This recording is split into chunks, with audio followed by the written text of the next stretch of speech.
할렐루야. 오늘 예수님께서 오늘 우리 가운데 오셨습니다.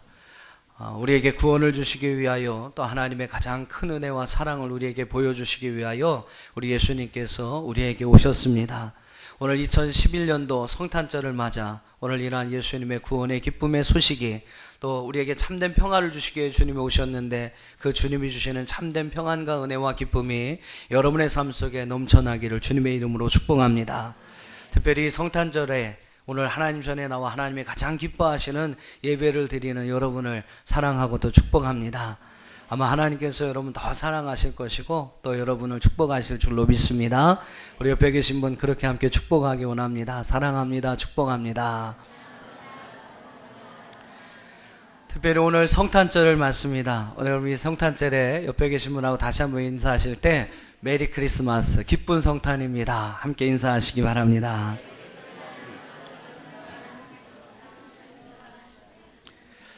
2000여 년 전 오늘 본문의 말씀 보면 예수님께서 우리 가운데 오시게 됩니다. 그 주님의 오심을 맞이하는 오늘 본문의 말씀 보면 그 주님의 오심을 맞이하는 세 사람의 모습을 우리는 말씀을 통해서 볼 수 있게 됩니다. 세 종류의 사람의 모습이 나타나는데 그 첫 번째 모습은 바로 헤롯과 그의 측근들의 모습입니다. 예수님을 찾아 예루살렘에 온 동방의 박사들은 유대인의 왕으로 나신 이가 어디에 계시냐라고 헤롯에게 묻습니다. 동방의 박사들이 그래도 그 당시에 헤롯이 왕이었기 때문에 그 헤롯에게 와서 왕이 어디에 있습니까? 라고 묻습니다. 그 소식을 전해 들은 헤롯과 그 측근들은 오늘 본문의 말씀 여러분 3절의 말씀 보시면 헤롯과 온 예루살렘이 듣고 소동하였다라고 이야기를 합니다. 여러분 왜 소동하였습니까? 자기가 유대인의 왕인데 헤롯이 왕인데 또 유대인의 왕이 난다고 하니까 그들에게는 그것이 큰 소동거리가 될 수밖에 없었던 겁니다. 하지만 여러분 8절의 말씀을 보세요. 헤롯은 시치미를 뚝대며 이야기를 합니다. 8절 말씀을 우리 한번 같이 읽어보겠습니다. 베들레헴으로 보내며 이르되 가서 아기에 대하여 자세히 알아보고 찾거든 내게 고하여 나도 가서 그에게 경배하게 하라. 여러분 정말로 헤롯이 아기 예수님께 경배하기를 원했습니까? 그것은 아니었습니다. 그는 예수님을 잡아 죽이려고 했습니다. 거짓 경배를 하였던 것이죠. 예수님께 경배한 것이 아니라 진심 어린 마음으로 경배하고자 했던 것이 아니라 왕으로 오신 예수님을 죽이려고, 그래서 자기가 왕이 되려고, 자기의 왕의 자리를 지키려고 헤롯은 거짓 경배를 하였던 것입니다. 여러분 오늘날에도 헤롯과 같이 성탄을 맞이하는 이들이 있습니다. 크리스마스, 우리 성탄절을 크리스마스라고 하는데 이 크리스마스는 영어로 크라이스트, 구세주, 즉 마스, 예배하다 라는 뜻의 이 말의 합성어입니다. 즉 여러분 크리스마스라는 의미가 무엇이냐면 구세주를 예배하고 경배하는 날이다 라는 의미입니다. 하지만 여러분 요즘 많은 사람들이 어떻습니까? 크리스마스를 그저 자기들의 어떠한 장사 속으로 이용하는 이들이 있습니다. 자신들의 어떤 즐거움이나 세상의 향락에 빠져 흥청망청 크리스마스를 보냅니다. 자신들의 이익과 자기의 어떤 쾌락의 도구로 이 성탄절을 이용하고 있습니다. 며칠 전에 제가 산타 옷을 입고 산타 복장을 하고 유치부 아이들에게 한번 간 적이 있었습니다. 그래서 이제 그들에게 제가 물어봤어요. 이제 선물을 주기 위해서 가서 이야기를 하면서 그 어린 친구들에게 물어봤습니다. 성탄절이 무슨 날입니까? 아이들에서 입에서 나오는 이야기가 무엇이냐면 산타 할아버지가 오신 날이에요. 아니면 선물을 주는 날이에요. 선물을 받는 날이에요. 그렇게 이야기를 합니다. 여러분 오늘날 많은 사람들이 성탄절이 어떤 날인지에 대한 그 개념조차도 여러분 제대로 찾지 못하고 있다라는 겁니다. 그것이 어떻게 보면 오늘날 우리의 현실입니다. 해마다 성탄절이 되면 여러분 많은 연예인들이 그 캐롤 음반을 내지 않습니까? 개그맨, 탤런트, 가수들이 그 성탄절 어떤 음반을 냅니다. 하지만 여러분 그 캐롤송의 태반의 노래를 한번 기억해 보세요. 참 듣기는 좋습니다. 누돌프 사슴코, 실버벨, 징글벨, 화이트 크리스마스. 얼마나 여러분 우리 귀에 듣기가 좋습니까? 하지만 여러분 중요한 것은 그런 노래들의 대부분은 예수님과 전혀 무관하다는 사실입니다. TV의 프로도 여러분 예외가 아닙니다. 쇼나 프로그램, 코미디나 예능 프로그램들을 한번 보세요. 서로 앞다투어 성탄절 특집을 방영합니다. 하지만 여러분, 그 내용 역시도 예수님과는 별로 관계없는 것들 뿐이라는 사실입니다. 오늘날 여러분, 이렇게 헤롯과 같이 거짓 경배를 일삼는 이들이 있습니다.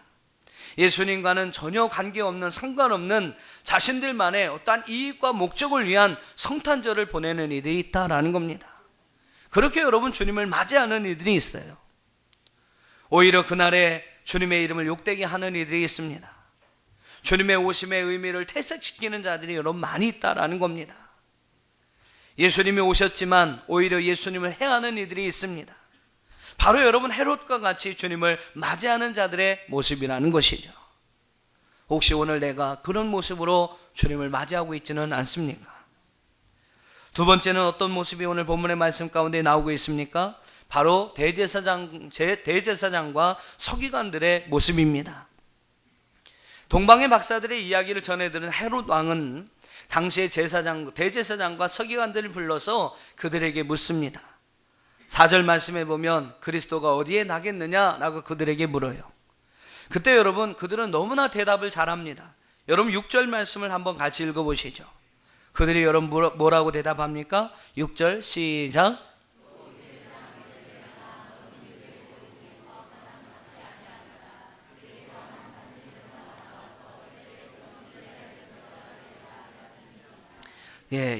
유대 땅 베들레헴에서 예수님이 나온다는 사실을 그들에게 이야기합니다. 여러분이 대제사장과 서기관들은 성경적인 아주 뛰어난 지식을 가지고 있습니다. 그래서 이들은 예수님이 어디에서 태어나실지, 또 어떻게 태어나실지, 그분의 오심이 어떤 것인지, 어떤 의미인지, 무슨 의미인지를 그들은 너무나 잘 알고 있었습니다. 하지만 여러분, 정작 그들은 어떻게 행동했습니까? 정작 메시아가 오셨을 때에, 예수님이 오셨을 때에 그들은 그분을 배척합니다. 그분을 영접하지 않습니다. 그분을 인정하지 않습니다. 메시아가 오셨지만, 그리스도가 오셨지만 그들은 여전히 오실 메시아를 찾고 있습니다. 지금도 여러분 기다리고 있습니다. 오늘날 여러분, 머리와 지식으로 성경을 알고 있다는 이들이 있습니다. 예수님이 누구인지, 하나님이 누구인지 아는 분들이 있어요. 하지만 여러분, 정작 예수님을 그리스도로, 메시아로, 자기의 주인으로, 자기의 왕으로 영접하고 받아들이고 순종하는 이들은 많지 않다라는 겁니다. 성경에 대한 지식이 있습니다. 교회를 다녀본 경험도 있어요. 머리로는, 그 지식으로는 잘 알고 있습니다만 가슴으로는 그 주님을 경험하지 못한 이들이 많이 있습니다. 여러분, 우리는 머리로만 주님을 아는 것이 아니라 가슴으로 그 주님이 어떤 분인지를 알아야 할 줄로 믿습니다. 그분을 만나야 할 줄로 믿습니다.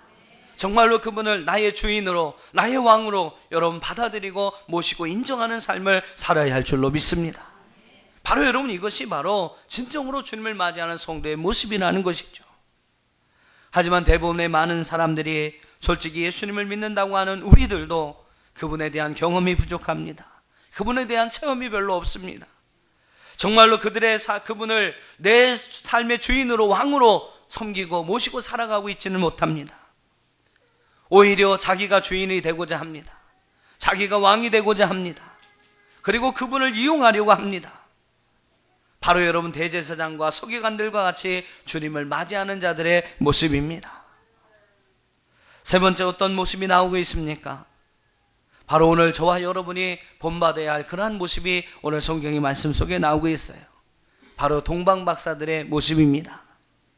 오늘 본문의 말씀 2절의 말씀을 여러분 한번 읽어보시기 바랍니다. 마태복음 2장 2절 시작.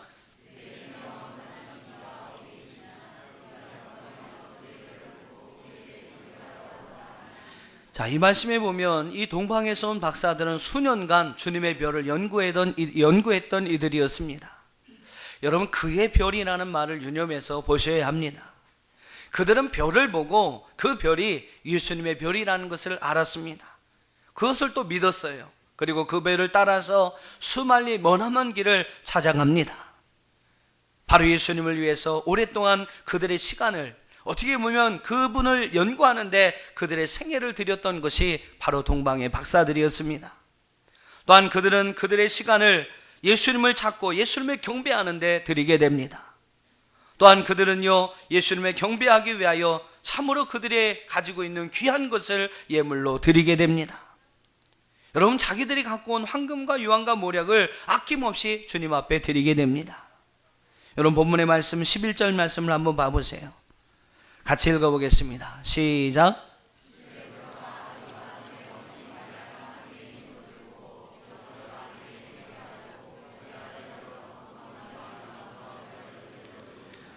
동방에서 온 박사들이 예수님께 드린 세 가지 예물이 있습니다. 바로 황금과 유황과 모략입니다.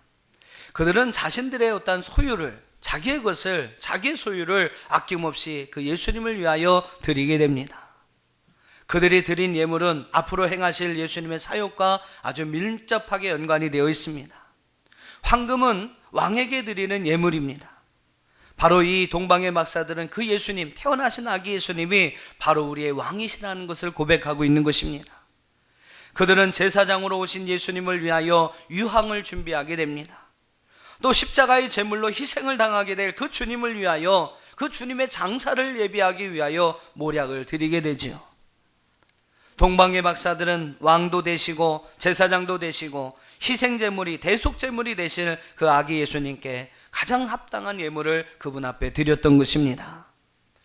그런데 여러분, 한번 좀 생각해 보세요. 이 황금과 유황과 모략은 그 당시만 해도 정말로 값지고 귀중한 보물이었습니다. 근데 여러분, 이런 것들을 가지고 별을 따라갔다라고 했으니까 여러분, 낮에는 아마 움직이지 못했을 겁니다. 아마 밤에만 이동했을 거예요.